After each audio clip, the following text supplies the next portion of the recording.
শেষ জামানার মানুষেরা সবচেয়ে বড় ফিতনার মধ্যে থাকবে, সবচেয়ে বেশি বেশি ফিতনা থাকবে এই জামানার মধ্যে। ব্যক্তি জীবনে ফিতনা থাকবে, ধর্মে ফিতনা থাকবে, পরিবারে ফিতনা থাকবে, সমাজে থাকবে, বিশ্বে থাকবে, সমস্ত ক্ষেত্রে ফিতনা থাকবে। ফিতনা দিয়ে ভর্তি।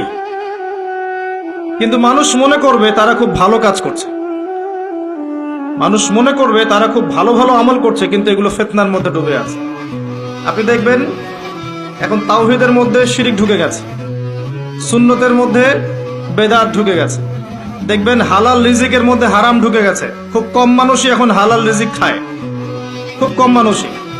সবার ঘরে ঘরে এখন সুদ, সবার ঘরে ঘরে দেখবেন ঘুষের টাকা ঢুকছে, দুর্নীতির টাকা ঢুকছে, আত্মসাতের টাকা ঢুকছে। খুব কম মানুষ হালাল খায়। অনেক সময় দেখবেন আমরাও দাড়ি টুপি রেখেও অনেক সময় বোনদের সম্পত্তির অধিকার দেই না, এমন হয় না? আমরাও অনেক সময় ধর্মীয় লেবাসেও দেখা গেছে আমরা টাকা পয়সা আত্মসাৎ করছি না? এরকমও হিস্ট্রি আছে।